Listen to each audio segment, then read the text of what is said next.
right, cool. Pat, thank you. I just wanted to start off by thanking you for doing this little interview. Yeah, man, the point of this is to pretty much help anybody that's first starting to get into IT or just anyone that's got any questions. And yeah, I've been wanting to do this interview for a little bit now, sit down with you, IT professional, and get some legitimate questions going down. So Anytime, brother. yeah, and I saw a few things that you did. I saw the interview of you with you and Keith Barker. That one was good. Got a little bit of you skateboarding, bowling, and all that kind of stuff, which is cool, and hopefully we can get a little bit of that covered here too, because it's more of a personal thing, people want to get to know you. So the first thing that I want to start with is just tell me your story. How did you start? How did you get into IT? Where did this whole journey begin? Yeah, man. So pretty much the journey of IT began when I was about 17, 18 years old. I was a big sneakerhead. So I'll keep it short and simple. So what really happened was I used to buy Jordans for $200 or whatever it is, sell it on eBay. And eBay is associated with PayPal. And my PayPal got hacked. And a couple bucks were like $600-700 were transferred from my account to like Nigeria or whatever. So at that always point, Nigeria, right? Yeah. So at that very point, I was big into skateboarding, probably as you've seen with Keith Barker's interview. I still owe Keith a video. I didn't forget about you, Keith. But you do. Yeah. I'm holding you to that as well.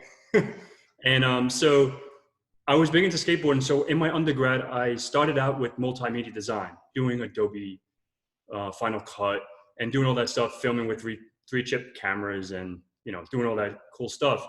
And then once that happened with my incident with IT, with my eBay, I transitioned. I talked to my advisor, my counselor, and I said, I want to, opt out of multimedia and I would like to do something with cybersecurity. I didn't really understand what cybersecurity really meant, but I was like, I want to learn about the word hacking, right? And ethical hacking, obviously. And right. So I went to my advisor, and I actually have 2 bachelor's degrees. So I did an undergrad degree in computer science and computer engineering, and then in cybersecurity. And then I moved up to have my master's degree in information security and assurance. So that's my, little thing about my journey of how I got into it. And then obviously, I started my first job at Gateway. It's Gateway Computers, doing help desk. I was 18 years old, and I got my first MCSE for 2003 server. And very nice.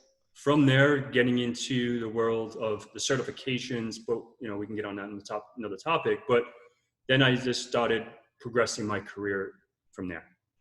So it pretty much started out, you got hacked, and then that gave you your motivation right there to figure out how the hell did this happen, and you wanted to get to the bottom of it. Of course. Yep. Did you ever figure out what the hack was and how they ended up getting into your account? Yes. Obviously back then, a lot of things weren't so secure as today, right? Or maybe it was, and I just didn't understand. But you know how TTL works, or TLS, or HTTPS running over port 443, and et cetera, et cetera. So back then, I think it was limited of things running on port 443 HTTPS. A lot of things were running on just port 80. And it was just probably a lot of vulnerable systems. I don't really know exactly how back then, because I was a newbie, you know what I mean? But thinking about it now, they probably set up a phishing, you know what I mean? I probably logged into something I didn't even know what I was clicking on. God only knows. It was like almost, I don't know. Either some filtered unencrypted traffic, or it probably got phished. Exactly. That's really usually how it is. So that's probably what happened to me. And now I know better. Now I create phishing attacks. Don't click on anything, right? Exactly. Yeah, that's pretty much your only bet when you're online. Okay, so you started getting into certificates. You're at your first job as a help desk.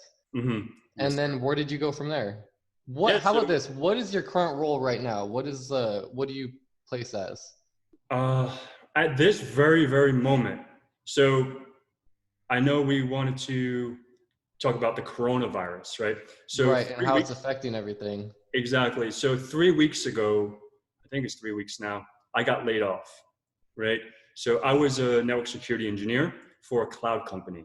I'll keep the name discreet, but it was an awesome company. I loved the people, and just the coronavirus affected the the company's budget. And I guess they lost a few clients or something like that, that affected the funding for my position. So they had to let me go. Got it. So that's my, that was the position that I was doing. And right at this very moment, thank God, I'm just looking, and hopefully something lands soon. And that's where I mean, it is a rough time right now with this whole virus going around. It's some weird times that we're all in. I have a lot of friends that have filed for unemployment. I think the U.S. unemployment rate now is like above 6 million or something like that. So, okay, so leading up to that, you got your help desk job, started doing that, started getting some Microsoft certificates, and where'd you go from there? Yeah, so from my MCSE, I was working at Gateway, and I did things backwards. I think I've mentioned this in a few of my videos, but I never did the A+ Network Plus Security Plus and then move into... I do recall you mentioning that, right? Yes, I didn't do that. That was, everyone's journey is different. And the way I did mine, I did my MCSE first, and it was a very hard track. Because I was new to the game. I wasn't really working with servers at that time. And at that time it was Windows 2003. And I actually failed. On your first run? Because I got my MCSA. That was 4 exams. It was 7 exams for your MCSE back then. Okay. And I don't recall the number. It was like 70 dash something. I don't remember I would have to look them up. But I had my MCSA, and then I had the 2 exams. And then on my 7th exam, I failed once. And I had a close friend to the family that actually I was working with at that time. I was working for a medical company, or an EMR application company. They developed EMR software, and they had 2 entities. They had a software side and the hardware side for the networking, for the network team, and the hardware installation, run cable, install servers, and I was a part of that team. And so you were running cable and stuff like that? Yeah. Yep. Okay. So, and on my first attempt, I failed my 7th exam, and I told, his name is Jason. I didn't mention him in my other video, but I'm like, Jay, like, I really don't think this is, he's like, oh, push for it.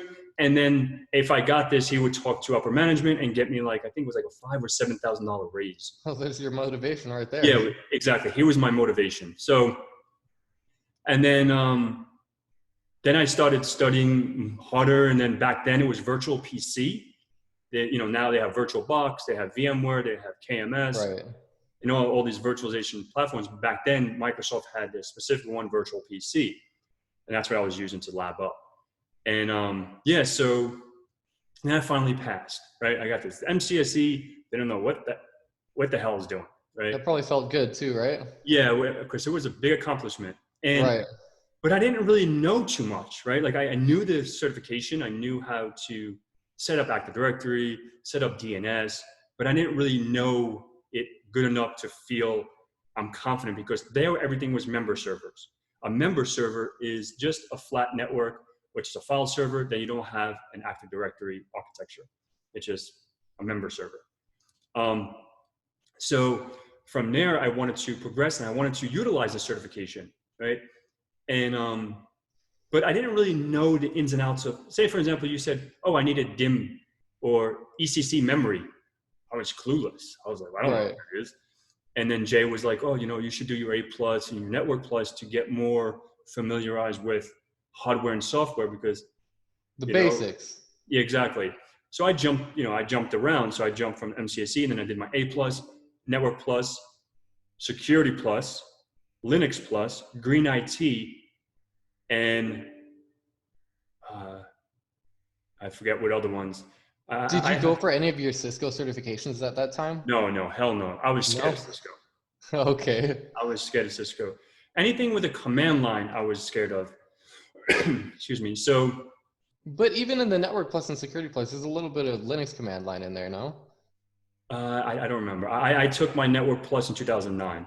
Okay. So it was a very long time ago.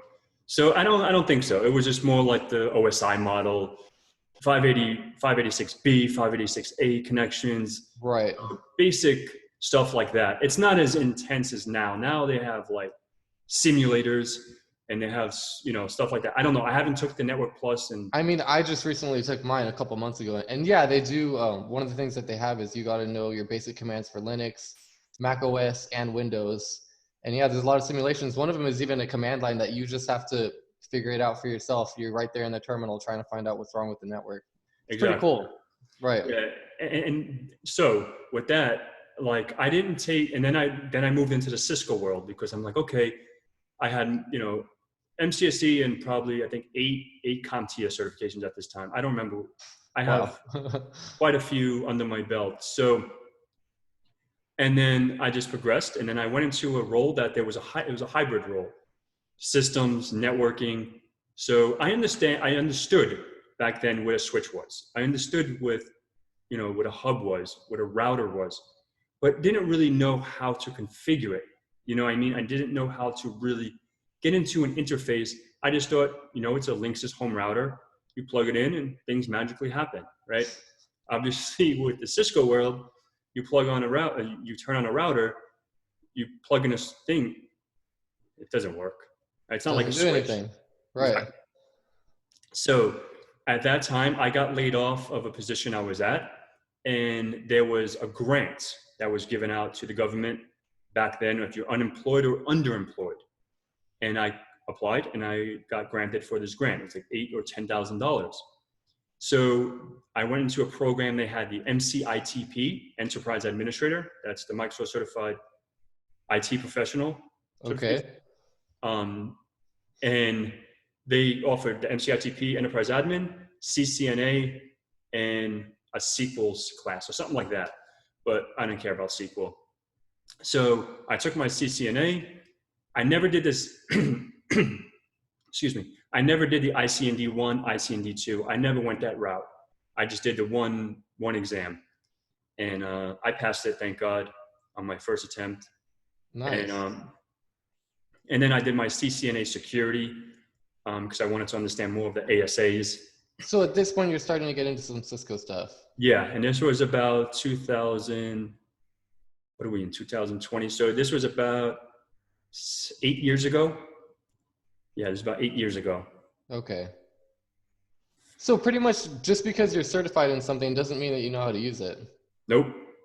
And what would you recommend as far as getting that certification, but how can you stay on top of the stuff that you actually just learned? Because that's something that I even discovered myself, getting some of these certifications and passing the exam and realizing like, well, that was good, you know, but I'm going to forget all this stuff that I just learned right now if I don't start practicing some of it, you know? Yep, that's why I use this hashtag, lab it up, because if you don't lab it up, That's the hashtag right there. yep, like I'm a true believer in labbing and reinforcing for what you're learning, right? If you don't reinforce what you learn, you forget it. It's like I took Mandarin for 4 years in high school, right? I know how to say ni hao ma. I know a lot of Mandarin, right? So, but if I don't use it, if I don't know or talk to someone in Mandarin, it's not Chinese people, it's a dialect. But Right. so, and now like I forgot a lot. So the point being, if you don't use it, you lose it. And I'm a big believer, like if you're learning a Cisco technology, if you're learning a pen testing technology, if you're learning DevOps, Linux, any kind of technology, utilize it. And like I'm a big believer in flashcards. If you have mates, if you have friends that are in the same field, make a flashcard and say, I want to understand OSPF this week.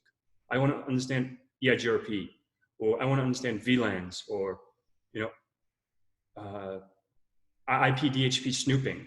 You know, I want to, you know, on the security side, if you want to understand, you know, ACLs or NAT and PAT, network address translation, port address translation. I know that I definitely used those flashcards for when I was doing my Network Plus for ports and protocols. Yeah. One of the best ways to get it down.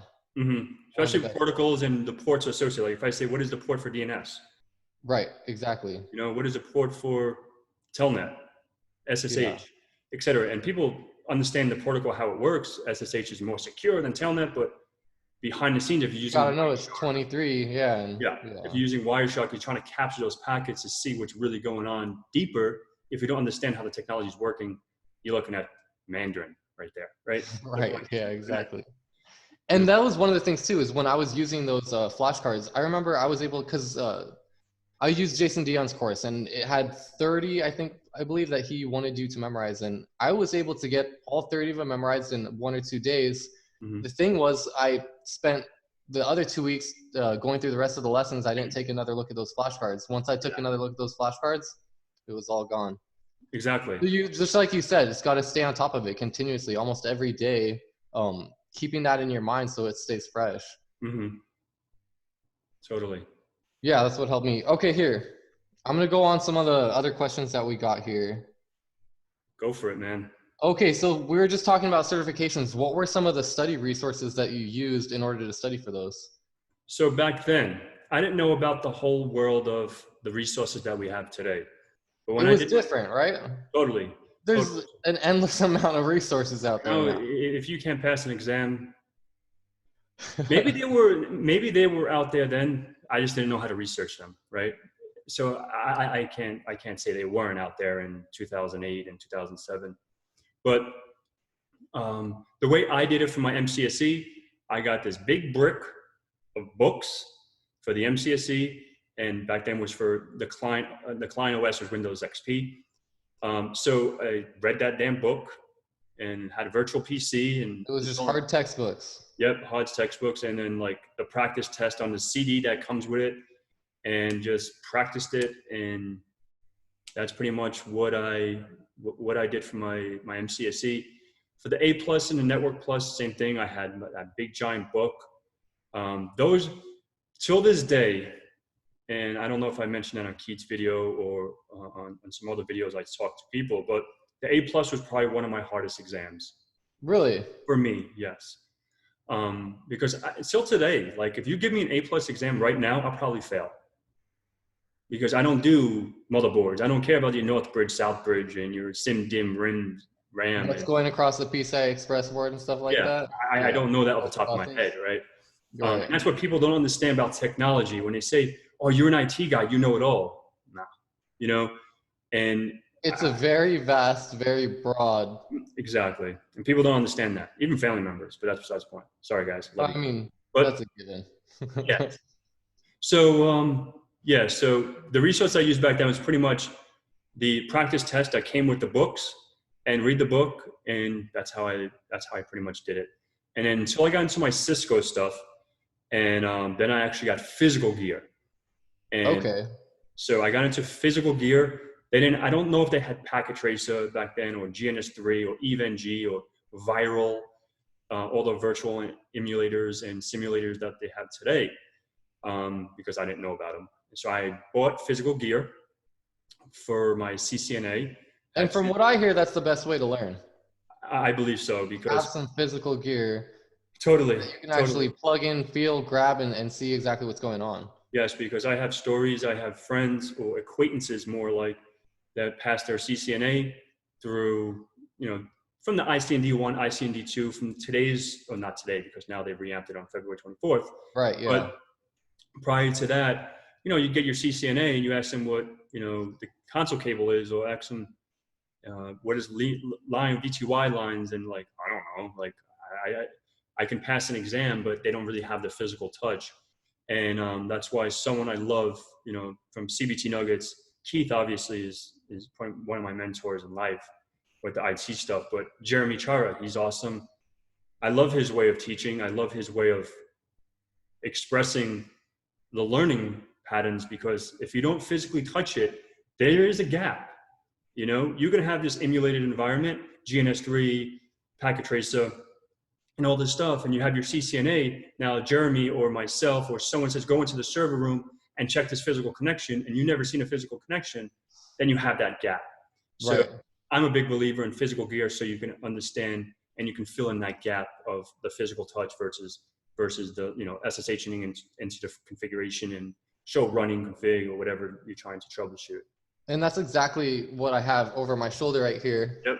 I've been following the same thing, CBT Nuggets, because my CCNA is the next certification I want to get. And this lab right here was recommended by Jeremy. And I love his teaching style, man. He keeps you hooked. He's excited, passionate, and he believes in the physical gear. So you know what? I'm gonna go for it. I want to try it that way. Mm-hmm. So yeah, that's most definitely a good way to learn. Okay. Do you think college is required in order to get into this field? I think this is another controversial one. Yeah, I guess that's very controversial because if you ask me today what I've gotten, all right, let me back up. The reason why I went to college, I had a scholarship. The way I had a scholarship is from bowling, right? Okay. I'm semi good bowler, and Keith, I sent some stuff to Keith, and there's some stuff on my social media about So the. that's the key. Make sure you're good at bowling. Yeah, you don't want to bowl against me unless you better get some practice. But so bowling was my passion. Like I wanted to be a pro bowler. That's my thing I wanted to do since I was a kid. And I had, I got sponsored by Pepsi, and there was some things I got with from bowling. So to answer your question, if I didn't have that scholarship, I couldn't afford college. I wouldn't have gone to college. And I'm against loans. I will not go in debt to learn. I have a lot of friends that are in debt. And especially I went to ITT Technical Institute, and it was very expensive to go there if I didn't have a scholarship and I didn't have the help from some financial aid and whatever back then. But if it was right now in 2020, would I go to college? No. I would prefer to go get certifications for this career. If you want to be a manager, if you want to be a director of IT or a CISO or CIO or CTO, some of those positions require minimum a bachelor's degree, sometimes even a master's, an MBA. My master's is a master of science, right? But so, don't punch me in the head now because I do have a master's degree and I have certification. So I have both sides. And Right. so if you're starting out, if you don't have a college degree, if you don't have a certification, don't waste your money on don't waste your money on college degree. Go for What your about the certs. time invested too? It's not just a financial investment. There's a lot of time that goes into those college degrees. Yep. And I want to make one point, like get your certifications. They're very cheap. They're quick to get, right? And some employees will allow you to get financial assistance if you study, right? So maybe get that certification, get in the door and say, okay, I want to go get my associate's degree to start out in network technology or network administration. And maybe they'll pay if you go to a public uni, it's very cheap that, maybe they'll do like $3,000 a year. They'll maybe reinforce you or reimburse you and just do it like that, and maybe that's how you can get your college degree if you really want that, if you can't afford it. Right. So what about the actual knowledge gained from going through college and taking those courses in comparison to the knowledge gained from a certification? That's a good question. In my master's program, that's when I did my certified ethical hacker. That's when I did my LTP, license penetration testing, LPT, sorry, ECSA, and CHFI, certified hacking forensics investigator. So with those courses, I actually learned a lot. In my undergrad, I didn't learn much about the real world of technology. It was more theory. Okay. But hands-on, getting into labs and getting into Kali Linux, using certain technology like Metasploitable and using capture the flag type things, I was getting more into that in grad school.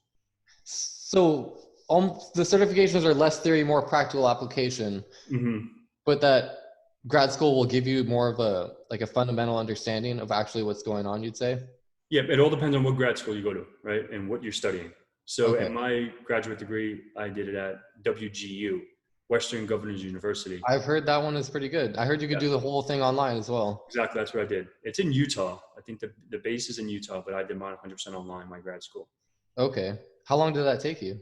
About a year and a half. Okay. How many credits did you have to complete in that year and a half? Oh, man. If you remember. I don't remember. No. That's not bad, though, a year and a half to complete that. Yeah, it's a very quick, maybe 18, yeah, it was like maybe 20, almost 2 years. It's actually something that I've considered too, just so I could have that. I graduated in June 2014. So there you go. Refer to the wall. Yeah. When in doubt. Exactly. I mean, look at that thing, dude. You've got all those certifications back there. And from what you've told me, that's not even all of them, right? You've got a bunch more that aren't even posted. Yeah, I have. If you guys want to see all my certs, check me out on LinkedIn. I usually Okay. post all my stuff on LinkedIn, and I'll post, all my social media is going to be in the video description. So you can check me out. I have, oh man, I think if I had to count, I probably about 65 certifications, if I remember correctly. I lost count because I do like little It delts. starts to get fun to collect these. I only have 3, but you start getting these, and it's like, oh, I want to get another. It's like, what am I going to study for next? And you just start building this list of stuff that you want to study, stuff that you want to learn, and it's a lot Exactly. of So a big thing for me is because from employers, from companies, they say, sometimes I feel like some people judge me or they're intimidated. I don't know it all. The big thing why I want to learn, why I get certifications is because if I'm going to learn something, if I'm going to put my sweat and tears into learning Microsoft or VMware when I did my VCP, if I'm going to learn about the technology and invest my time in the technology, why not being reinforced for what I'm learning? I'm not right. doing this to get more money because I just do it for self-satisfaction because no one's going to pay me for every single certification I have. It's not going It's to work. rare that you're going to find a job that is relevant to every single certification. Exactly. Like I'm not going to be a security guy, a networking guy, a VMware guy, a plus guy, network guy, all these things in one. Like usually you're specialized in something, and that's where took years to do, and still don't know what my specialization is. I get that all the time. I know security, I know networking, I know systems, I know cloud, I know AWS, and I don't know. I can go on and on, but yeah. And that's what's cool about IT is what I've heard is that it's really maneuverable. You know what I mean? You Mm-hmm. can take a route and just switch gears at any time, and that knowledge that you've gained is still helpful and will still apply at least a little bit to whatever role you want to play next. Mm-hmm. Most definitely. Okay, so you mentioned the CEH, and I did have a question. This is one of the questions from one of our Instagram friends. He said, CEH versus OSCP. I've come across some professionals saying CEH is pure crap. I've actually heard the same thing, so I would like to know I've this. heard that plenty of times. I have both certifications. I got my OSCP last October. You're the man to answer this question. Yeah. So CEH, it all depends on what your experience is at this very moment. Because the CEH will give you CEH is like a security plus on steroids, in my opinion. Okay. It's definitely worth getting if you don't really have the ethical hacking background. The OSCP is a totally different beast. You can't even compare the two. You can't. If you have your CEH, OSCP, if you're going to go for either one, yeah, go for the OSCP. It covers more ground, especially with the new one. I think they cover an Active Directory hacks and a whole bunch of different stuff. But if you go on the job boards and you do OSCP, there's less jobs for an OSCP versus a CEH. CEH is more recognizable, right? So if you want to get a job in as a pen tester or as an ethical hacker or whatever, get your CEH and you'll be marketable better. That's just my opinion. Got it. So CEH, is that less in depth, you'd say, than the OSCP? Oh, hell yeah. Yeah. It's more of like a broad OSCP range, just like the Security Plus. Yeah. Excuse me. The OSCP is a physical exam. You're 24 hours remote, and I don't know how much about the NDA, but you have to hack 5 boxes. You have to root. There's a process to do that. The CEH is just you multiple choice. I think it was 125 questions, and yeah. Okay. Got it. Well, thank you. Here we have other questions. Let me see. All right, this is another one from Instagram. Your study routine to get to the professional level. What was your study routine? My study routine. That's a good question. My study routine 10 years ago versus it is today is totally different. But my routine now, I haven't gotten any certification, my OSCP, but that was a lot of hack the box. That was a lot of capture the flag things, stuff like that. But now I'm right at this very moment, I'm studying for my Palo Alto certification. So my study thing now, I'll go like my buddy Keith Barker. He has CBT Nuggets. He has a course for a basic, basic version. I forgot what he calls it, basic and then advanced features or something like that. So I went through all of them, and I'm using GNS3 and VMware to, I download the OVA. You can download right from Palo Alto, and I'll just lab it up, hashtag lab it up. So pretty much I'll get my client machine so I can administer, install PanOS, the OVA in VMware, aside with the actual firewalls, and just break it down. And on Palo Alto's site, they have study materials as well, and it's free. And that's pretty much my study routine. I try to stay, I've used dumps in the past to see some ways of questions are presented. But like they say in this industry, I don't know if you ever heard of this term, but paper cert. If you're a paper certification guy, like I have people that have been paper cert guys, And what is that exactly? That's saying, okay, you go crash, you go on these sites that you can download a dump. A dump is a pool of questions that are pretty much, I don't know how these people do it. They're probably geniuses. I don't know. They'll get the questions, or get, questions that are similar to the real exam. You can study them, and you go to the real exam, and it's like word for word. You pretty much memorize this piece of paper, go to the exam, and you just, like, what color is the sky? They have a camera in their glasses or something like that. Yeah, exactly. And it's like, what is the color of the sky? Blue, red, green, blue, or whatever, black. And it's like blue, A. And then you go on a real exam, it's like, what is the color of the sky? Blue, red, green, black. Oh, blue. So it's the same, pretty much almost identical. And Right. I've used some of that for some Microsoft when I was going through my MCSE, the newer one, 2016, and so on, 2012. I used some dumps, and they were good. But that's a paper cert. Like if you literally don't know what you're talking about, and you have a certification that you just crashed, did a dump, and you just, what is a VLAN? Well, what layer does a VLAN run on? You have a CCNA, you should understand what VLANs are, It's like, well, ask me the question they asked me on the exam, and I'll tell you the answer.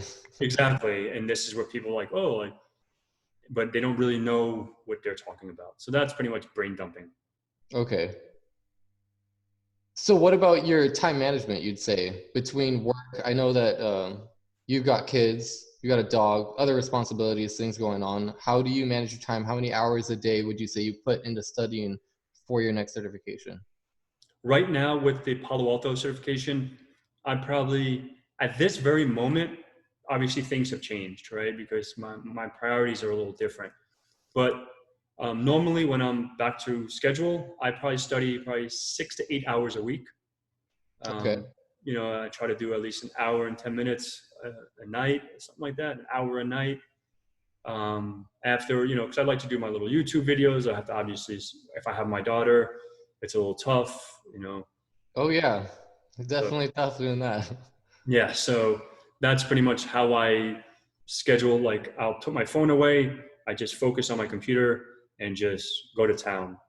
Half-hour labbing, half-hour videos.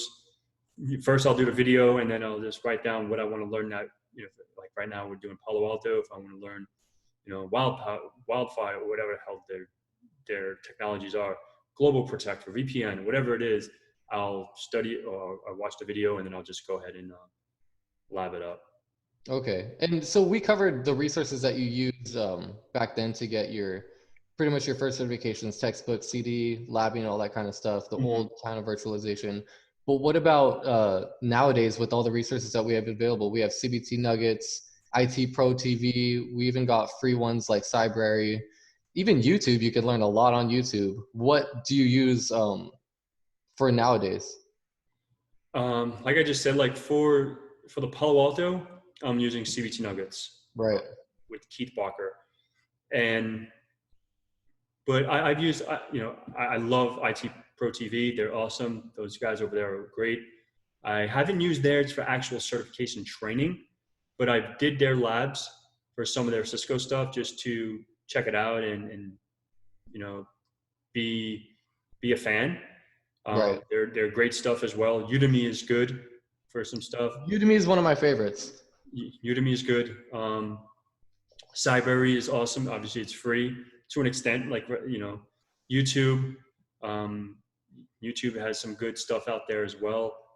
And yeah, so there's a whole bunch of platforms. So right now, today, there's no excuse. Like I'll get messages. How do I learn Python? I don't know, dude. Google it. You know what I mean? Like, Man, I'm new to this, and I get questions like that. yeah, like How do I learn to hack? How do I do all this stuff? And it's just yeah, for them to a website that teaches you stuff, yeah. And there's endless resources now. There's endless. There's like if you're not learning a topic, or if you can't find the topic you want to learn on the internet, you're not looking hard enough. Right. Especially Python. I mean, come on. Yeah, everyone in that world is learning Python. Right. I need to jump on that wagon too because I know a little bit, but I'm not like a Python expert. But that's in my near future, definitely. But again, I mean, I'm starting out too, and that's why I want to get part of this interview down, is because I want to know where to start, where to get the real basics, fundamentals down, so I'm not just a paper cert guy, someone that actually knows the stuff before I get into any of that pen testing or stuff like that. mm-hmm. So, okay, next question. This is I think it's like 4 in a row by one of our friends on Instagram.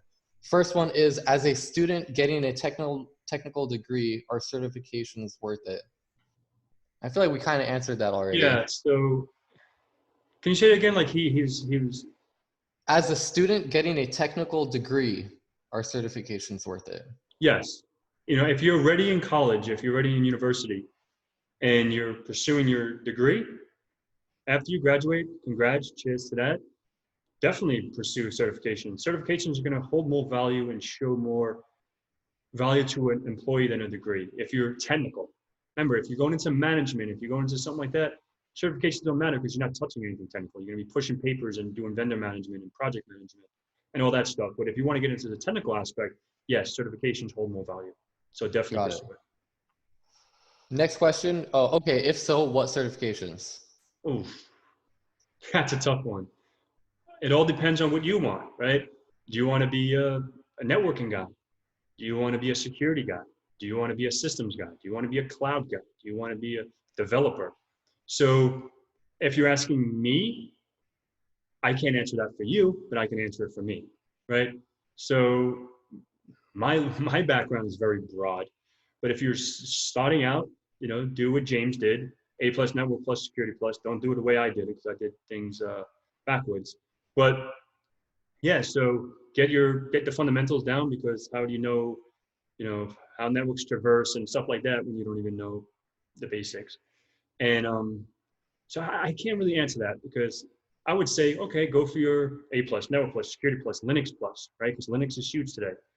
Those 4, I would add those 4 instead of just the 3, like A+, network plus, security plus. I would add that Linux plus as well. And then get like your Azure is huge. AWS, because AWS, you can get into security with the cloud, you can get into virtualization, you can get into the storage and a whole bunch of stuff. So move into that.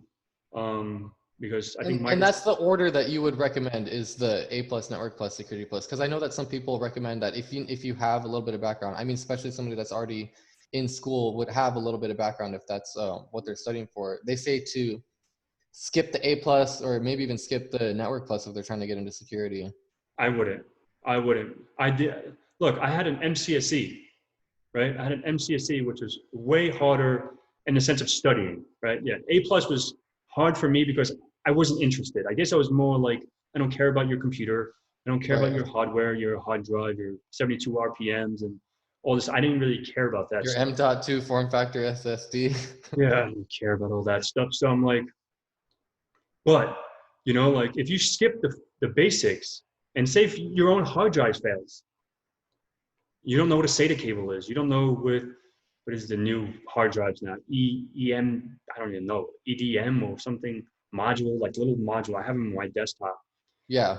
Um, see, I'm so NVMe. A+ certified. I don't even know. That's actually one of the ones that I learned when I took my A plus, and that's why I completely agree with that, because I had a little bit of computer background, you know, building computers, laptops, even a little bit of programming. But when I studied for my A plus, there's technology has changed Mm-hmm. a lot, and the A plus covers all the new things, the new SSDs, the new PCI Express boards, the new everything, you know, and it was good to get those basics down. And on top of that, the A plus drastically prepares you for the network plus. The network plus drastically prepares you for the security plus. They're in order for a reason, and they all back each other up, you know. Mm-hmm. I So totally skipping agree. one is you're gonna be missing out. Yeah, totally. But yeah, that you know, it's a very hard question, and that's the way I would do it. Okay. Next question is the actual job what you expected before going in? What? So, and I think what he's trying to ask is Maybe he's what not you from the States. Maybe he doesn't speak English very well because well I don't when before you got into the job, like what you expected to be doing, is it what you expected to be doing, or is it still don't get it. different? Like before I got into the job, what did you mean? Before I got a job, was I expecting to do To be, what the job required? yeah. Of course.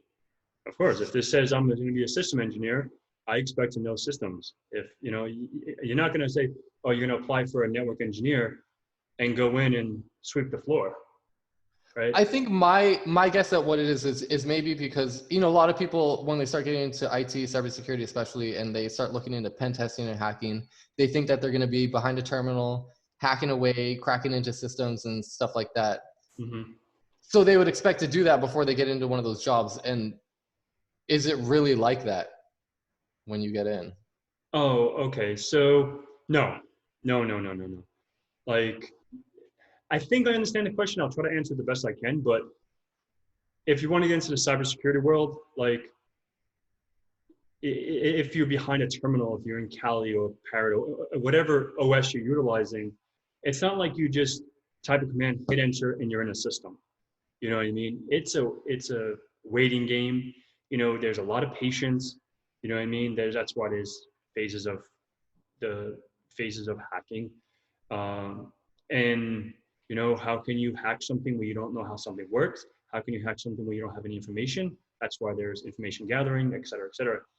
Um, so if that answers the question, like you have to know what you're applying for to understand what you're going to get yourself into.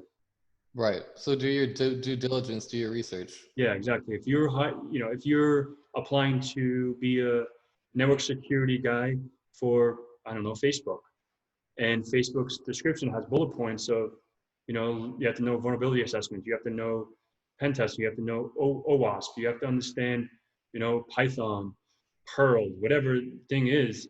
Expect when you walk into that office, maybe not your first day because obviously you're gonna have to get accustomed to the systems, but be required, like, okay, the vulnerability system that we use is Qualys or Nessus or Rapid7. Expect to go in there if they have it listed to understand how to run a vulnerability assessment. And that's an obvious. That's not even, I don't know why they would ask that question, but So it's pretty much look at the job description, find out exactly what this role is asking, and make sure that you go in there knowing what you're going to be doing that research on every bullet point of the job description, pretty much. yeah, obviously you're not going to know every single bullet point. Some jobs put unrealistic for high And that's hopes. what I've heard. Yeah, They just list it all. you're not going to know A to Z. If you do, then you wouldn't be working there. You'd be working for yourself. Right. But you know, obviously, that's why some people have good job descriptions. They say requirements, you know, this, and that, requirements, must-haves, and nice-to-haves. You know, because it's nice to know something, but if you don't know it, you can learn it here because this is what we use. Okay. Mm-hmm. Okay, next question, and I think we answered it, was what was your personal first step in the door of IT? My first personal step was how I got that job at Gateway Computers. As the help desk. Yeah. So one of my neighbors, I just moved to Florida at that time. And my neighbor was working for a company called TAG, the Answer Group, that they had a whole bunch of accounts, Hughes.net, Gateway Computers, Comcast, I think Microsoft, not now that Microsoft's in there, but now it's called Teleperformance. But so he was like, he was working on Hughes.net. And I didn't know that I was going to be on a Gateway account. You just apply at TAG and they just put you on an account. And I got on the Gateway account, which I was, blessed to have. And that's what that was my first foot in the door in IT. On help desk and really working with computers is when I started working at my next job with Jay, the one that pushed me to get the MCSE. Got it. Okay. This is another one. I'm just going to ask it. What should be the core of information security in your opinion? And he said, for me, it's risk management. CIA. CIA Triad. That's the core. Okay. And what is the CIA Triad? For those that don't know. Confidentiality. I can't say a word, so that's the way I say it. Integrity and availability. So do your research. That is something to get into. Yeah. It's covered a lot on the Security Plus. I mean, it was a good portion of the Security Plus. So yeah, you have to understand that. Your availability, your integrity, your confidentiality, I'm glad we got this one. I'm glad we got this. Okay, here. What else we got? Ask away. How difficult is it? And am I even smart enough to get into this field? Yes, of course, because I'm going to be honest. With me, I am not the smartest person. A lot of people think I'm kidding, but I'm not. I had difficulties when I was a kid, like learning, grasping things, and I guess it all depends on your hunger and your eagerness to want to learn something. If you give me a book of, I don't know, being an electrician, like my uncle's an electrician, that guy can do fucking magic with things. And I tried it. I tried to work with him and I didn't like it, So that was difficult for me. But this stuff is super easy for me. You know what I mean? And if you give my Uncle Joe, a computer, he's clueless. So it all depends on what your eagerness is. If you're eager to learn and eager to do it, anything is possible because I'm a standing human being witnessing that. Like I'm a witness of, I'm doing it, and I wasn't the most intelligent kid. So if you've got that drive, you've got that passion, that's going to be your best friend in all this. Yeah, totally. Because I'm an electrician, right? And that's actually what I love about my job is the technical side of it. Trying to figure out how many circuits I can fit in a panel. What kind of loads I'm going to have on it, and different stuff like that. But it's a lot of manual labor, and that's what I didn't know going into the job is it's about 80% manual labor, 20% technical stuff. But once I started getting into IT, I've always been into computers and stuff, but never really dove into it. And once I started studying for some certifications, it was like, man, I love this, and some of the things that sounded like you start talking about like the TCP/IP protocol and these different routing protocols and stuff like that, and you sound smart, you know what I mean, when you're talking about it and stuff, but it's like, it's really not that hard once you start sitting down and like you're really interested and want to know how it works. Exactly. If you had mentioned that to me before I started learning about it, I would think you're just some crazy nerd that's like too obsessed with computers. You know what I mean? Yeah, exactly. And I get that all the time. Even with friends that work in IT. You know what I mean? I have friends that are network, or IT or system admins or whatever. And they're like, oh, Pat, you're like too extreme. You're on a different, I'm like, I'm not on a different level. Like maybe you just don't have the passion I have, to learn different things and eager to try different things out and labbing it up and just, it all comes down to the eagerness. If you're eager and you want to learn it, anything is possible. Right. Just like, bowling, right? Let's get back to that for a second. I have friends that bowled for 30 years and never shot a 300. You know what I mean? 20 years, never shot 300. Maybe the high game is 290 or 299, you know? And I have 27 300s, right? And not because I'm better than them, you know what I mean? Just because maybe I know we bowl on Tuesday nights. This was more back when I was really into bowling. Like now I just bowl once a week with, my friend and his family. But like when I was bowling, I would bowl 3, 4, 5 times a week, 10 games a day.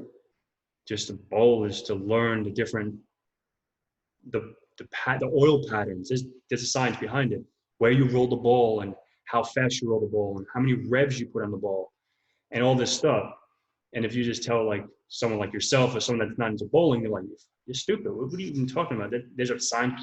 You just bowl. Right. Not because you drink and bowl, it's not the same thing as when I bowl. Like I don't go bowling with friends that don't bowl. Like if you don't bowl, I will not bowl with you because I take it more serious. I want to bowl to practice, not bowl to like throw it under my legs and be a goofball. You know what I mean? And like unless you're willing to learn how to bowl, I won't bowl with you. So as with anything, and it's something that I love saying, is if you put in the time and you put in the effort, you're guaranteed the results. 1000%. Right. Okay. Let's see what else we got here, Pat. How much time do we have? How long have we been going on this one already? I don't know, man. Just keep going, and I'm good.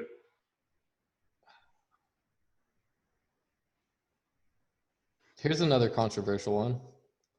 What salaries to expect as an entry-level IT guy? Maybe help desk or... Where do you live? You live in India, 5 cents an hour. Okay. You know? So I can't answer that because I don't know where you live. For an example, I live in Florida, and you live, I think, in California. Right. I'm from New York, right? So I can't compare. Maybe you're an electrician. You start out at $30 an hour, right? I don't know. You don't have to say it, but you're at $30 an hour in California, and I'm at $15 an hour in Florida. But your rent is $2,000, and my rent is only $1,000. So you can't really compare what's the entry level. You have to research of what your state and your city. Go on jobs.com or Indeed or Dice or these job boards and put entry level help desk. If I was to guess, when I started at Gateway, I was getting $18 an hour. So that was help desk. $38,000 a year, maybe $40,000 a year. So that was my entry level job. When I was working with Uncle Joe, I was making $12 an hour, digging trenches and having a headache every day. Right. So hopefully that answers your question. It all depends on where you live. And I started out at $18 an hour in the IT. And I feel like a lot of people, that's the question that's asked just because people want to know that quick answer of like, if I take this road and I take this path, like how much money am I going to really make? And I see a lot of people posting videos on it, and it's almost clickbait to get that, like, check a video to see what salary I'm going to make once I get into IT. Because you're right, it's all over the place. And I recently started applying to some jobs that are IT related, whether it's help desk or internships and stuff like that. And the numbers are all over the charts. Different companies that you work for. Like I said, yeah, I'm here in California, and even then, some of them are like the lows, like even minimum wage, and some of them are way higher than that. It's just so dependent. It can't be answered in one go. Yeah. So that's my answer. Do your research. Yeah, exactly. Research. Google's everyone's best friend, man. And I don't think people realize that, because I get questions on Instagram all the time. It's like, well, have you tried Googling it? Because that's what I do. I don't know everything. No. The first thing I do is like, before I don't want to say waste somebody's time, but unless I need like a personal experience, Google has the internet's personal experience. Like everyone's on there answering questions. So yeah, forums there's huge information out there. Okay, so we were talking about labbing and different ways to start practicing. If somebody wanted to start doing that, what kind of machine do they need? You know, what kind of RAM, CPU? Can they just do it like on an old laptop or? That all depends on what you're trying to lab, right? Answer the question, what are you trying to lab? So say you're studying for your CCNA, just doing some routing and switching, stuff like that. You don't need a powerful machine. You have packet tracer. Right. It's not even resource intensive. 4 gigs of RAM, 8 gigs of RAM at that, if you're using packet tracer. And, you know, because you can just drag and drop some routers, some switches to firewalls, some access points, and you have a topology in 5 minutes. What about, say, the Network Plus? Because I know that there's some virtual machines going on in there. So remember, I don't know how the virtual, I don't know how the network. Oh, because it wasn't covered in your Network Plus. Yeah. So yeah, so there's a portion now on VMs, and it's pretty basic. You just it shows you need to run maybe a Linux machine on your laptop. Okay, so all right, if you want to have a basic lab and understand Windows, Mac, and Linux. Now we're talking. Right? So, because I have Hackintosh. Hackintosh is an Apple that runs in VMware. And I have Linux because I have Linux videos everywhere. And I have Windows. So each machine of my Windows machine, like if I have Windows 10, I allocate 2 gigs of RAM. If I have my Linux machine, it all depends on what Linux I'm running. But, you know, if you're running Mint OS or Ubuntu, they're very, very easy on resources, right? 1 gig. And you can get away with 1 to 2.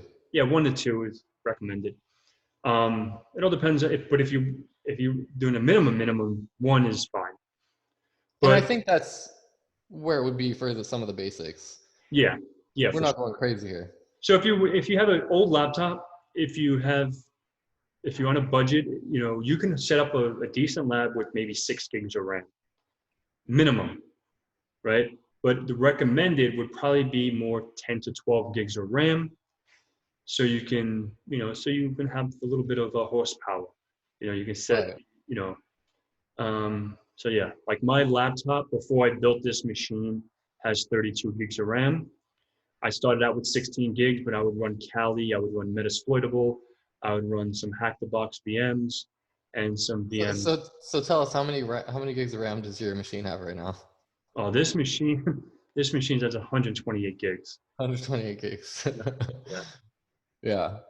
But you can get away with 6 to 8, you're saying. Yeah. Starting off just basic stuff. So 6 to 8 gigs of RAM. What kind of CPU? Like an i5, i7? Yeah, i5 should be fine. I'm not an Intel fan, but okay. I have AMD. So yeah, so i5, i7, you know, or the i9 if you have a couple bucks. Right, yeah, the new one. Yep. And what about just memory on your hard drive, your solid state drive? My solid state drive, and this one is 2 terabytes. You can do 512, 256. 256 gigs. Yeah, 256 gig as your primary drive, and then obviously get a USB to house those VMs, right? Because those VMs grow quick. Okay. I'm a victim of that because I've been doing some Linux videos and building VMs, and like, holy moly. You start running out of space. It's like, whoa, I have to start deleting stuff. Yeah. Yeah. So I'm sure we could make a whole video on creating a lab environment and pretty much building machines. That's another thing that you can go on YouTube as far as building machines for virtualization, what kind of virtualization you're going to do. But yeah, I have videos on that on my channel. Well, there you go. Yeah, refer to his channel. We're going to have that in the comments section too. We're just in the description below. Have links to everything. But to get away with the basics, about 8 gigs of RAM, you know, just a regular processor, you don't need anything crazy, right? No, just make sure it supports virtualization. Right, that's important. Mm-hmm. Okay. A lot of the new processors do. They're all 64-bit. Mine's 2015 and it supports it. Mm-hmm. So that's and I believe I'm not sure when the cutoff is, but I know that if you have anything 2015 or newer, it should cover it already. Mm-hmm.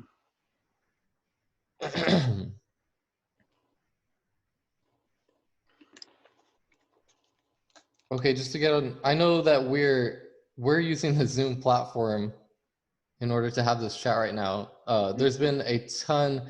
I mean, okay, obviously COVID-19, the virus that's going around, everyone's on Zoom, everyone's using these meetings, these virtual platforms.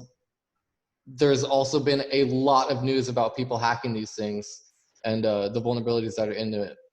I don't What? think the application is vulnerable. I think what happened was people are compromising sessions and sending links. You know, there's a difference between, so I can have a listener, right? And this, I guess it can be a whole nother video, a listener on a server that's sitting in my house. People don't realize there's a UNC path, like whack, whack, computer name, whack, share name, and then whack, executable. And then there's an HTTP site, right? HTTP slash whack, whack, and there's, you know, a domain name. So if they're sending a link that it's like, I don't know what it is, I'm going to click on it, and now it just, you know, it can send malware, it can send all this kind of malicious information. And that's why I think it's really compromising sessions, because now hackers are like, okay, everyone's remote, everyone's doing these Zoom sessions and all this stuff. This is what I'm going to do to take advantage of the situation because everyone's using these platforms. So just like in like a corporate cybersecurity, the weakest link is the user, the end user. Exactly. That's why security awareness training is massive. Number one, and that's something that I learned in my Security Plus. It's not about the technical firewalls and stuff that you can throw up. It's getting your users not to click on everything. Because you can have all the security measures in the world. The human element is the dumbest link. Right. That social engineering, that phishing. So that's really what's going on. You're saying is all these Zoom hacks and these vulnerabilities is mainly just like a phishing campaign that's going on. I think so. I haven't really read too much about it. I've read a little bit. I don't use Zoom. Yeah, we are using Zoom now, but I just started using Zoom probably this week. Okay. So. Okay, so we're talking about the virus. How, I mean, you talked about it a little bit. You were recently laid off because of all of it, you know. How else has it affected, you know, are you quarantined? Are you staying at home? Are you able to study more? Like what, how does it affect Yeah, you? for sure. I'm trying to stay sane for the most part, and studying more. Not really. I'm gonna tell you why. Because when I worked remote, when I worked for the company I was working for, I worked remote. So I was home all day working. But yeah, I do. Obviously, I'm putting more content out with my free time just to stay sane and, you know, apply for jobs and stuff like that. But that's taken up most of my time. My priorities, like I said, I think in the beginning of the video or whenever, my priorities shifted. You know, now my priority, I wake up, I eat, take my dog out, and then come upstairs and just apply for jobs. You know, Right. that's my job right now. But yeah, so, and then at night, or when I have a few minutes, I'll put together a video. And, you know, that's why a lot of my videos lately is not really too very technical. It's like, okay, let's install a different operating system, learn about a different distribution of Linux, because I just have so much going on as far as interviewing and this and that and the other thing. I just like to put something quick together just to get some content out there. Right. And I like how you mentioned, you know, just trying to stay sane because, you know, that's so important right now, like all this isolation and stuff going on. And I mentioned to you before, you know, like 2 o'clock in the morning, I'll have some of my friends texting me like, do you think I'm a good person? And it's like, girl, if you don't get the hell out of your house, you know what I mean? Get some fresh air. Because Yeah. that's what happens, you know, people, it drives people crazy, this isolation and not being able to communicate with people. So what's helped me is, you know, obviously I'm still staying safe, you know, washing my hands, and Yeah, of course. away from people and all that, you know, not shaking hands and stuff. But you got to get out of the house. Mm-hmm. Number one, you know, whether it's just for a walk in the park or whatever, Mm-hmm. and keep communication with people. You know, I'm blessed enough to have, you know, people like you and all the people that I follow and my followers on Instagram to be able to talk about stuff and just stay in contact about stuff that I'm passionate about, you know, Mm-hmm. and to keep that communication going so I'm not isolated, just stuck in my own head because that'll drive me crazy, Go you know. loony. You can definitely go loony. That's why, like, Absolutely. you know, with the skateboarding thing, like I haven't really skated aggressively, but, you know, I'll go out with my dog and she'll pull me around the block just to get out. Right. Or, you know, like, but a lot of my things I enjoy doing, going to the gym, bowling, blah, blah, blah, all that stuff is like, now I'm screwed, you know. Yeah, it's gone. Hockey, I'm a huge hockey fan. Like, that's pretty much what I before this whole craziness did, I work, and then after work, maybe I'll put a video together, and then I go right downstairs, 7 o'clock, I'm watching hockey. 7 to bedtime, it's always hockey. Every day, I watch hockey. So your schedule has changed a little bit because of all of it. Yeah, of course, because there's no hockey, there's no bowling, there's no soccer, there's no work, there's no nothing. So I'm like, now I'm just, I wake up and like, you know, like, I'm like, okay, how can I What get am I gonna do today? Yeah, so that's what I'll go out and take Star for a walk, you know, call my daughter because she's obviously her mom is a teacher, so she's not, you know, she's obviously home, so I'll FaceTime with her a Hmm. little bit and just make breakfast and maybe go in my pool for a little bit and think about like a thing I want to put together on YouTube or, you know, and I'll come upstairs, apply for jobs and whatever. Right. Well, good. I mean, that's the thing. You know, try to stay sane, stay busy, Hmm. and stay in communication with people. Totally. Because it's weird times right now. It's real weird to be alive at this time, but it's not something that we can't get through, you know. And it's good to be a part of this community of people that, you know, I've just found that you start helping out and trying to give back, and people do the same, you know. And it's just been a cool thing to be a part of. Yeah. And that's something that I wanted to ask you too, or mention to you too, is thank you for everything that you've done for the real help. You know, the real help. You know, I remember when I first met you. It's not just like that surface level BS. Giving me some guidance in the comments section of a picture. You know, Hmm. I remember asking you about. I had just won a hardware VPN. You know, Hmm. from some contest, and I didn't know exactly how to set it up. And I Hmm. was asking you about it, and you sent me, for the first thing you sent me was like trying a little description of like what to do, and then you sent me, here, 1 second. Then you sent me a voice recording of a little explanation. Then you're just like, screw it, when can I call you? You know, Yeah. and that's what helped me. You know, I even had to have, I got to have a conversation with you about what I had just gotten my Security Plus and was wondering if I should go for my Linux Plus or my CCNA.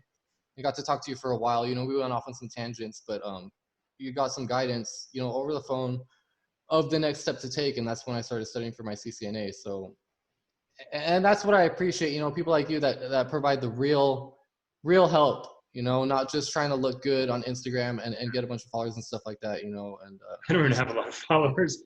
It's just yeah. like I just do what I do, you know. Like I started this journey a long time ago, and I'm not the kind of person that likes to be in the center of attention, you know. And I've been asked many times from friends or like people, you know, how do you do this? How do you do that? And that's what made me make my first video on YouTube was setting up Palo Alto in a VM. Because my friend was like, oh, I want to get into Palo Alto. I'm like, yeah, me too.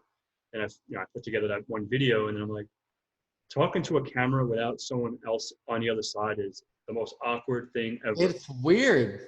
It's very awkward, and not hearing someone respond, not knowing if you have enough silence or if you're just talking too much. So, but now obviously I'm a little used to it. I've been doing it for about 4 or 5 months now. Yeah. But, and yeah, so, you know, I just like, okay, what can I really bring? What kind of content can I bring that people would like to see, right? Because I can go on and talk about certifications. I can go on and talk about different technologies and this and that. And then I figured, you know what I mean? Like, I want to put something out like I would want to see. You know what I mean? In the sense, like in the beginning, like, okay, I would want someone to show me this way of installing it because I've watched videos from platforms. I'm not going to mention what platforms that they say, okay, do this. This is how you do it. But how did you get there? For example, if they want to install, I'm just going to throw a technology out there, 2019 server, right? And like, okay, this is how you install Active Directory. This is how you do this. But if I don't even know how to install the server, how am I going to get to Active Directory when I don't even know how to do the preliminary work? Yeah, it's not covered. So it's like, you know, people jump into these things without really giving you the basic fundamentals of how you got to the Active Directory. You know, you had to get the ISO, load the ISO, boot it up, press next, create the, you know, like, and then you had the Windows 2019 server. And where are you And going to put that ISO? Are you going to put it on a VM? Where are you going to, you know? exactly. So that's what some, you know, and then I was saying to myself, if I'm going to put together a video, if it's a technology topic, like how-to video, I'm going to put something together that someone can go get the link, click this damn thing, It's going to download. It's going to go here. You know, wherever it downloads on your machine, this is what you're going to do step by step. Like literally, Right. you pause the video and do it exactly how I do it. It should work, because it worked for me, because I do all my stuff live. I don't edit anything, you know, unless I'm like installing something. I say, oh, I'm going to give me 1 second. I'll be right back. I pause it. And once the installation is done, I'll resume. But I don't do any editing outside of that. Like everything is off on the fly. It's real. Yeah. That's what I love about it. So what would you say drives you to make these YouTube videos and to run the Instagram account that you've got running? Yeah, just to give back. I just enjoy providing knowledge, you know, just giving back to the community. That's something huge for me, like being an influencer, you know what I mean? And because I didn't really have that when I first started. Yes, I had this one person to influence me. Then I got into the whole CBT Nuggets, and I met, I virtually met Keith. And once I found Keith Barker, like when I was 12 years ago or something like that, I think when he started working on CBT Nuggets, I would get, you know, CBT Nuggets from like friends, like, oh, I have these. I guess back then, if you have an account, you can download the videos and whatever. So I would get these videos from like friends or whatever, and I would have these videos. I'm like, damn, this dude is awesome. Like this guy, I want to be like him. And this is why I always tell him, he probably thinks I'm nuts. I'm like, Yeah. dude, when I was younger, and still to today. He's one of the OGs of IT. Yeah, actually, yeah, OG of IT. Where is it? Right. I don't know where it is. Oh, let me see. Is it here? Let's see. This is a shout out to Keith. Look, OG of IT. Thanks, That's the Keith. one. Yeah, There it is. he's the OG. But yeah, man, like Keith is the man. I love that guy. I appreciate that dude so much. Like he probably doesn't now. He probably realized it now. You know, I had the chance to talk to him and let him know. But there's people out there, like people like I can be like that to someone. I don't know but I hardly doubt it, because I'm just I don't want to say I'm a nobody, but I'm just like someone that's just likes to put videos together. But you never know what impact you're making on someone else's life. That's why I do the YouTube, the Instagram. I try to answer as many questions as I can. Sometimes it gets a little overwhelming. You know what I mean? Like, Right. And you're right. Yeah, you never know what kind of impact you have. I mean, just like I was saying, man, you've helped me a lot, you know, just from some guidance to just continuing to keep that inspiration up for me. And I like how you said that you're just trying to give back, because that's a huge thing that drives me in order to make these videos and keep up with my Instagram too. It's because like the videos that I saw of people having their own experience with these exams, with studying for these exams, you know, their own journey, it helped me so much before I started jumping into it, to find out what route I can take, what path I can take and stuff like that. And I just feel like once you learn this stuff, what's the point in learning something if you're not going to share it with somebody else? You know, what's the point in learning something if you're just going to keep it to yourself? And that's the unfortunate thing about the IT industry. I've worked with people in the past that hoard information, and it's just the nature of the field. There's a lot of selfish people in this field that obviously not the influencers, right? Because that's no, influencing, but behind the scenes, if you're working somewhere, they think it's job security. It's not job security, because if you were secure with yourself, God forbid you got let go, you should be secure enough to get something else. You know, and that's just my thought process. But that's why I'm like, I'm not insecure about that. Like, I know what I know, I don't what I don't. right. I'm confident in what I know. You know what I mean? Do I know everything? Hell no. But I know enough to back up my resume. I know enough to, you know, that's why if you query SQL on my resume, you will not find it. You know, I put everything on my resume that I can talk A to Z about. You know what I mean? I can back up 100% of my resume. That's why I don't put things I haven't really done. You know, like web application penetration testing. I haven't done much of that. You know what I mean? Doing coding. You know, I haven't done. Yes, I know basic Bash shell. I know basic, you know, Python, and now learning more with the whole automation of Cisco stuff, DNA Center and Postman and Puppet and all this stuff. But I'm not going to put that on my resume that I did it in a lab. And if if I haven't touched it in 2 weeks, and you ask me, okay, what is this Postman thing, blah, blah, blah, how do you deploy this, you know, in my Linux machine and do this, that? I'm like, I don't know. Like, I did it 2 weeks ago. I followed a tutorial. You know what I mean? So that's more of my my insight on that. And I get that too, because especially when I started, I think it was right before I started studying for my Security Plus, I just saw all these people posting about Jason Dion on his Udemy course when I was studying for my Network Plus actually covers some sections on Wi-Fi hacking, and it looked so cool, man. So I had to jump into it. I got myself an alpha Wi-Fi adapter, I'm threw back it there. into, yeah. I threw it onto my Raspberry Pi, got in that terminal, and then started using aircrack and stuff like that.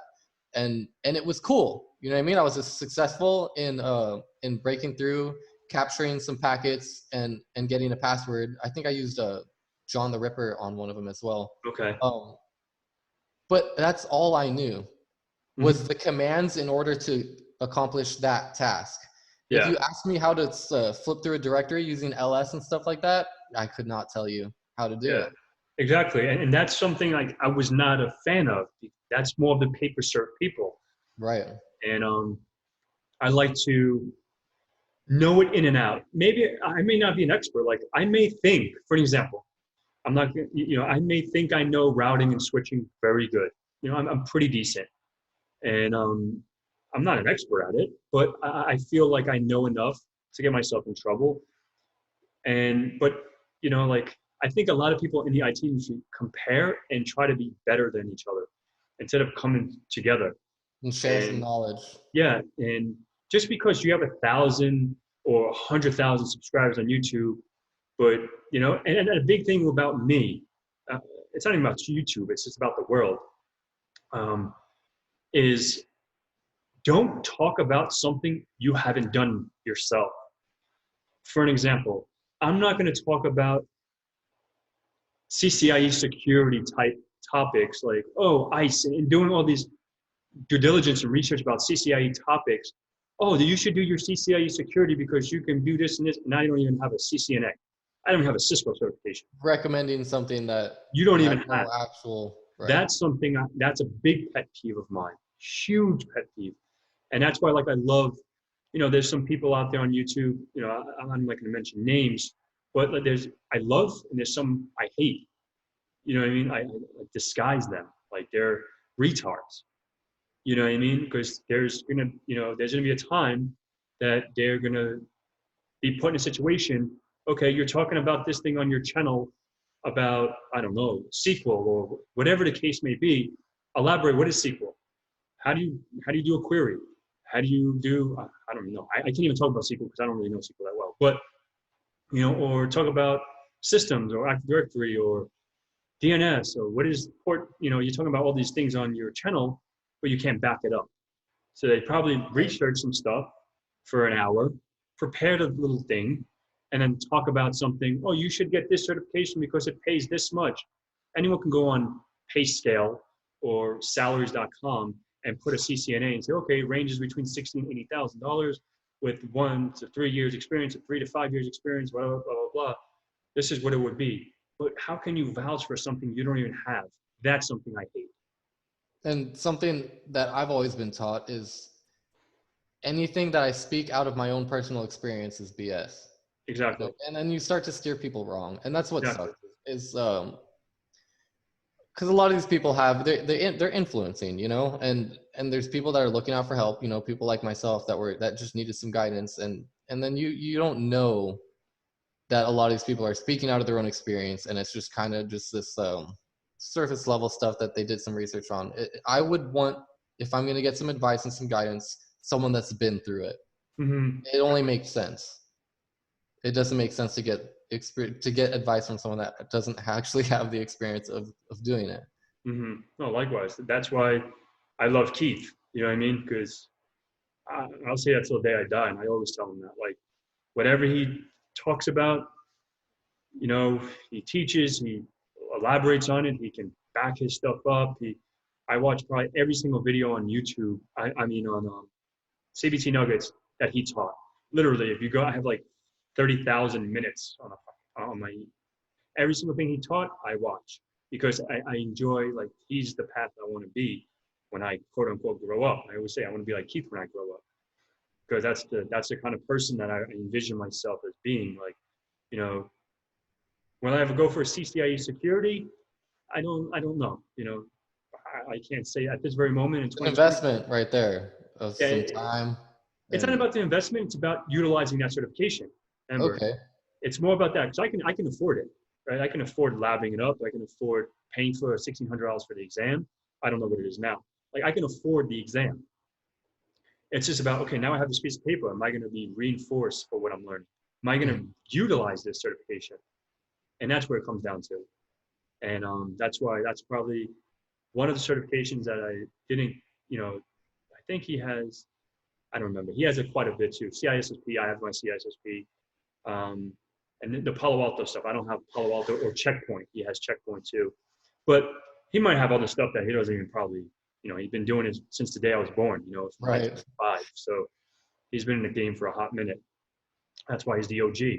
But yeah, man. So, I think someone out there, like pick someone, if it worked for me, if it's someone in the CBT world, right, the computer-based training world, or if it's a friend of yours that you envy, pick that person and just choose that person to like look up to and ask questions. Like, obviously, I didn't have that luxury of saying, hey Keith, how do you do this? Or hey Keith, do you think this is good? When I was 20 years old, because I didn't, I didn't know the guy from a hole in the wall.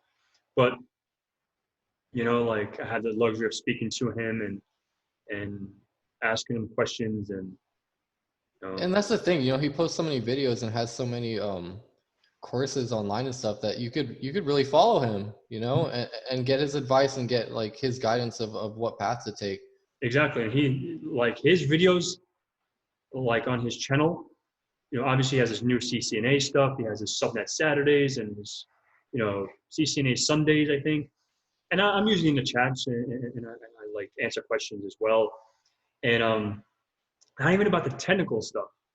Not even like he has some videos on his channel, like just to influence like mentoring, like time management, and just learning how to do things that it's not even technical. It's just like being someone that's just amazing. Like I think he says like all the time, like just be a good person, and that's something. Someone at his level and his the way he's recognized in the world. And I appreciate that, people that do value, giving back, just being a good person and helping out, because it makes it so much easier for all of us, and it's not just a technical field that we're working in. It's not just the more technical things, the better you're going to be. They talk about soft skills, but it's like, yeah, we got to be able to communicate with each other, help each other out, and actually help each other build in all of this, because it's going to be hard to learn when you're just learning in spite and resentment to try to be better than somebody else. You know what I mean? That's not what this is about. Exactly. But yeah, man, that's if you have anything else, let me know. All right. I think we're ready to wrap this one up. So if you guys have any questions, leave them in the comments. We're going to put both of our YouTube channels. Yeah, well, both our YouTube channels will be in here. Both our Instagrams as well. We're both pretty active on there. I just wanted to wrap it up with this last question, Pat. What do you think is the most important characteristic to carry with you in order to be successful in IT? Be yourself. Okay, just like we were talking about. Yeah, be yourself and just be a good person. You know what I mean? I don't like to curse, but don't be that scumbag that leaves everything in their head. And when they drop dead, no one knows it. Right. And I like that. It's not like a technical thing. It's not like a get this kind of certification thing. It's more of a moral fiber. Exactly. And it won't just help you be successful in IT, but it'll help you be successful with anything. In life. Yeah. Right. And that's what I appreciate about you again, Pat. And I want to thank you for having this interview, taking a chunk out of your Sunday with me. And yeah, again, like if you guys have any other questions for Pat, just leave them in the comments. Any questions for me, I'll be in there too. I think we're both going to post this video onto our YouTube channels, have some links to our Instagram, stuff like that. And yeah, again, thank you. Yep. Thanks. Like, subscribe, share with your friends, and check out Shit Up. All the good stuff. And stay safe with the virus out there, guys. Wash your hands and be good. Yeah. Take care, guys. Ciao. Thanks, Pat. Take care.